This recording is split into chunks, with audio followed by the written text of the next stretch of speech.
Waalaikumsalam. Silakan. Oh, Pak Farhan. Ya, silakan Pak. Silakan. Ya, Silakan dulu Pak. ya, ya. Mari Pak. Gimana kabarnya ini Pak? Sedikit kurang baik. Oke, ya. Makanya saya kesini. Oke, jadi ada sesuatu Pak ya? Ya. Kita mulai Pak ya. Ya. Oke. Oke Pak, mungkin bisa mulai dengan Bapak ceritakan. Ini sepertinya saya lihat Bapak memiliki keresahan Pak ya. Ekspresinya wajahnya terlihat begitu gelisah. Bapak silakan. Jadi gini Pak, di rumah ini saya merasa tertekan. Oke. Lebih tepatnya tertekan karena sifat istri saya. Jadi rasa tertekan ini mulai muncul ketika saya pulang kerja. Tidak ada, biasanya ada awal-awal dulu, awal nikah ada kopi sudah disiapkan, kopi, ada makan juga makan. Semenjak saya nikah dapat 1 tahun, saya pindah kerja ke kerjaan yang lebih rendah lah dari kerjaan sebelumnya, dan yang pasti gajinya jauh lebih kecil juga. Itu mulai ada perubahan dari istri saya, jadi saya merasa tertekan. Jadi setelah 1 tahun pertama Bapak mengalami perpindahan pekerjaan ya Pak ya. Dari perpindahan pekerjaan ini ada hal yang kurang bisa diterima ya Pak oleh istri terkait gajinya Pak ya. Oke. Jadi dari situ Bapak merasa kesulitan untuk memenuhi kebutuhan istri sendiri ya. Kemudian tekanan ini membuat Bapak merasa intinya tidak cukup baik untuk Bapak Pak ya, karena merasa jadi kurang bertanggung jawab, kurang kecewa. ya. Kecewa gitu, soalnya sempat istri itu marah-marah karena yang biasanya bisa beli apa-apa barang tinggal minta saya kasih. Memang sudah terbiasakan dari pertama, memang kalau ada saya kasih. Pas saya pindah kerja dari yang tempatnya lama itu, saya pindah ke sini, jadi enggak ya setiap permintaan saya kasih langsung, karena memang saya coba gajinya segitu dibuat beli apa yang nggak penting kan, takutnya nggak cukup buat kedepannya 1 bulan. Takutnya ada apa, daripada saya utang mending saya manage uangnya sendiri Pak. Jadi di situ istri ada marah-marah kalau nggak diberikan ya begitu. Jadi dari Pak Farhan sendiri sebenarnya sudah mengupayakan yang terkait sudah bekerja dengan cukup maksimal tentunya seperti itu Pak ya. Cuman memang dari istri masih belum bisa menerima ya. Jadi Bapak sendiri pun merasa kurang dihargai ya Pak ya. Terkait usahanya gitu Pak ya. Kita ke analisis masalah yang disampaikan Pak mungkin ya. Jadi permasalahan seperti ini memang cukup banyak dialami oleh beberapa keluarga Pak. Juga klien saya sebelumnya pernah ada yang mengalami hal serupa. Jadi dari yang Bapak ceritakan ini, saya melihat bahwasanya tekanan ini berasal dari 2 hal utama. Yang pertama, perasaan tidak mampu memenuhi kebutuhan atau memenuhi kekurangan yang sebelumnya sudah pernah didapat oleh istri.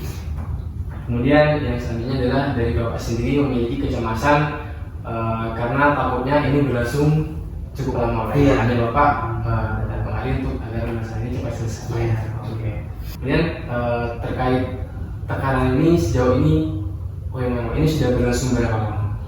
Kalau tekanan ini sudah berlangsung ya lumayan 2-3 bulan. 3 bulanan saja. Jadi mulai terasa tiap harinya tuh. Oke. Artinya sudah beberapa kali menerima gaji dari pekerjaan yang baru ini, kemudian istri belum bisa menerima. Oke. Karena gajinya terlalu kecil. Iya. Jadi sejauh ini tekanan ini dirasa oleh Bapak cukup berat atau semakin berat atau gimana Pak? Sebenarnya kalau beratnya tuh dari awal memang nggak seberapa berat, ya mungkin ke 2 bulan seterusnya kan gajinya itu segitu. Karena memang pas pindah itu saya nggak bilang gajinya, istri saya nggak tahu gajinya berapa, saya nggak bilang, jadi ya langsung saya kasih. Memang jujur saya nggak pernah memegang uang, langsung saya kasih semua. Mungkin dia tahu gajinya berkurang terus pindah juga kan ada nama PT-nya di amplopnya, mungkin gajinya dikit itu mulai tanya-tanya. Jadi ya dari situ mungkin dia tahu kalau dirinya kurang, jadi masa belum tercukupi Pak. Oke. Tapi sebelumnya ketika proses perpindahan perusahaan ini ada komunikasi dari bapak dengan istri? Sebenarnya ada, cuman kata istri itu nggak usah pindah dulu, di sini aja. Cuman saya yang sudah nggak bisa di sana karena sama bos yang dulu memang sudah ada masalah lah di sana, jadi ikat di sana. Oke, jadi intinya bapak sendiri merasa ini sudah bapak upayakan, bapak sudah bekerja cukup keras untuk memenuhi kebutuhan istri, tapi istri masih belum merasa terpenuhi ya. Iya, betul.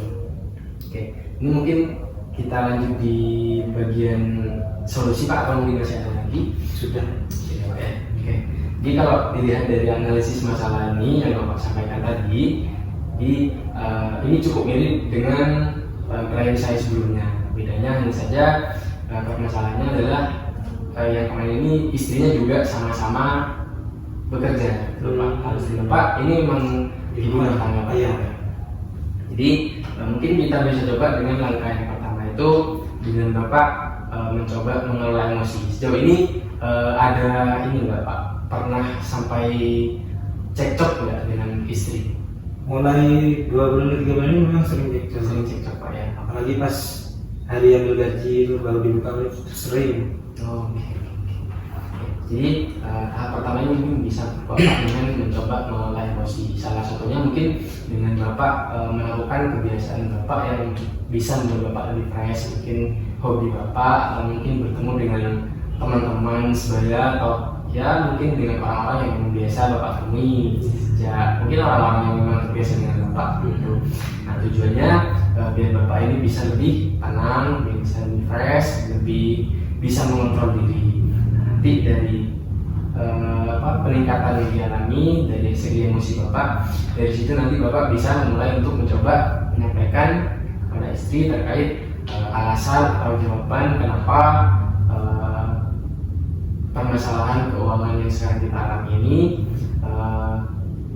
menurun terkait pendapatannya. Jadi nanti dengan kondisi emosi yang lebih stabil, bapak bisa menyampaikan dengan lebih relax, lebih tenang, sehingga mungkin nanti bisa membuat istri lebih bisa memahami seperti itu Pak. Kemudian yang kedua, komunikasi yang terbuka itu juga diperlukan. Jadi nanti bisa dengan bapak itu menyampaikan secara memang benar-benar mendetil dan terbuka terkait alasan sebelumnya bapak berpindah dari keadaan sebelumnya. Mungkin itu nanti bisa membuat istri lebih bisa menerima, karena memang kan sebelumnya istri tidak setuju kan ketika bapak untuk berpindah. Mungkin nanti bisa dijelaskan kepada istri alasan berpindah dari pekerjaan yang sebelumnya. Dan yang ketiga, ini yang paling penting Pak, jadi dengan merencanakan keuangan. Jadi memang satu keluarga, apalagi yang memiliki permasalahan terkait perekonomiannya, itu memang perlu untuk merencanakan keuangan. Jadi nanti mungkin setelah bapak mengkomunikasikan dengan istri sudah bisa cukup menerima, nanti bisa dengan merencanakan keuangan, sehingga nanti bisa terkontrol terkait keuangan dan pemasukan seperti itu Pak. Jadi mungkin 3 hal itu sih Pak mungkin bisa dicoba terlebih dahulu. Yang pertama mengelola emosi, kemudian yang kedua adalah dengan komunikasi yang terbuka, dan yang terakhir dengan mengelola keuangan itu Pak ya. Gimana Pak? Mungkin ada lagi ya yang ingin disampaikan? Saya kira cukup sudah. Nanti saya coba saran-sarannya dari Ingat, kita coba di rumah saya lakukan. Nanti mungkin bisa menghubungi nomor saya bantu untuk terkait membuat rancangan bagaimana nanti biar bisa prosesnya harus awal tadi yang mulai dari pengontrolan emosi sampai nanti perencanaan keuangan. Nanti saya kirim lewat WA aja. Kalau memang perlu bantuan yang lebih rinci dan terstruktur sih Pak ya. Dan lagi Pak mungkin Sudah Pak. itu Pak ya. Oke. Semoga dari sesi konseling ini ada perkembangan ya. Iya. Saya berterima kasih karena Bapak mau terbuka menyampaikan terkait permasalahan Bapak. Saya juga senang bisa membantu Bapak Bapak. Semoga ini bisa membuat Bapak lebih baik nanti terkait permasalahan dengan istrinya, Pak. Iya. Ini memang ini keputusan yang cukup baik dari Bapak. Jika nanti memang perlu bertemu saya lagi, nanti saya langsung hubungi saya. Ya, Mas Baik. Saya pamit ya Pak ya. Terima kasih. Ya, Sudah. sama-sama. Oke, mari Pak. Semoga bisa cepat selesai. Ya. Masih hati di jalan. Ya, Assalamualaikum. Selamat malam.